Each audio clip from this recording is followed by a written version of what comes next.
Give thanks to Allah for the moon and the stars. Praise Him all day for what is and what was. Take hold of your Iman, don't give in to Shaitan. Oh, you who believe, please give thanks to Allah. Allahu Ghafoor, Allahu Rahim, Allahu Yuhibbul Muhsinin. هو خالقنا ورازقنا وهو على كل شيء قدير. Allah is Ghafoor, Allah is Rahim, Allah is the one who loves the Muhsinin. He is our creator, He is our sustainer, and He is the one who has power over all. Give thanks to Allah for the moon and the stars. Before I became a Muslim, I think I was just for all intents and purposes, I was just a normal teenager, I suppose. I went out with friends and just did normal teenage stuff. I think I liked Britpop, I went to concerts, went to a big day out. You know, I went to high school. I was really just a very normal person, and it wasn't until I got to university that I decided that I wanted to be Muslim.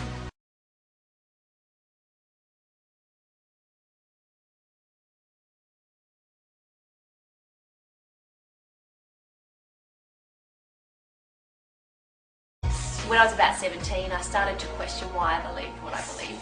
Did I believe what I did just because I'd been raised to believe it, or because I thought it was true? So I decided that I wanted to look into other religions. I actually had as my New Year's resolution that I wanted to look into Judaism and that sort of thing. I had no interest at all in becoming Muslim. When I read about what Islam said about itself, I realised it was actually very different to what I thought. It was actually very peaceful, very egalitarian, strong emphasis on equal treatment of women, strong stance on social justice. I thought it was a very intellectual religion, yet it was also very spiritual, and that really appealed to me as well. And so after a couple of years of actually looking into it and taking it seriously, it was when I was 19 that I realised this is actually something that I really believe in.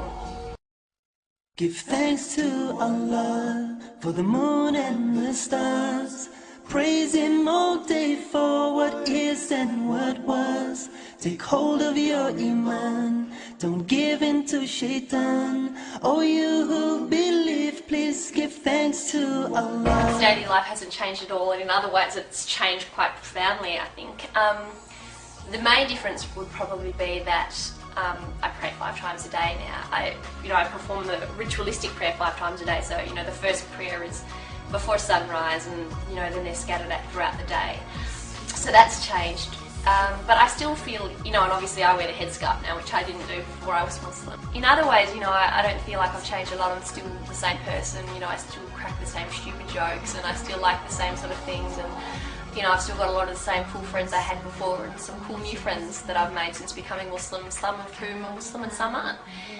I am a Muslim, Islam my deen, Allah my Lord, His word Quran, Muhammad Prophet, praise be upon. I'm a Muslim. So we live in a society where women are constantly objectified. How many times do we turn on the TV or drive past a billboard where a half-naked woman is being used to sell spaghetti or toothbrushes or carpet or whatever? By wearing the hijab, these women are saying, I don't want to be a part of that, and I want to be taken more for my mind than the size of my chest or how long my legs are or what kind of hair I have or anything like that. God has chosen the women in this society to be the flag bearers for Islam.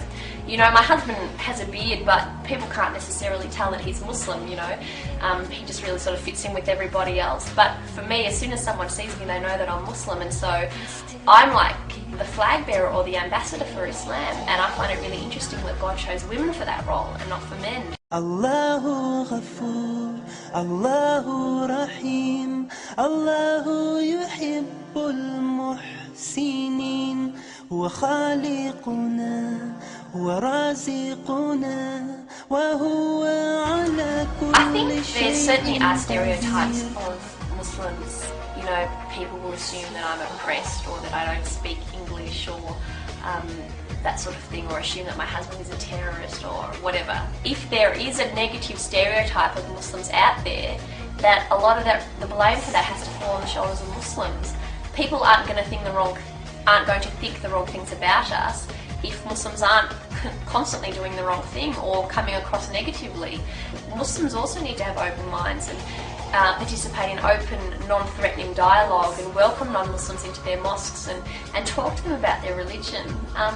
Because as long as there's sort of an us and them mentality, things are going to stay the way that they are. It's just a matter of talking to your neighbours or the guy you work next to at work or the woman that you sit next to in your class, and just be normal and friendly, and doing that sort of thing can really change stereotypes.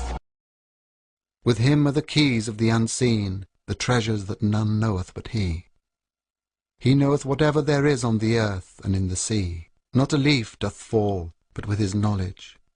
There is not a grain in the darkness or depths of the earth, nor anything fresh or dry, green or withered, but it is inscribed in a record clear to those who can read.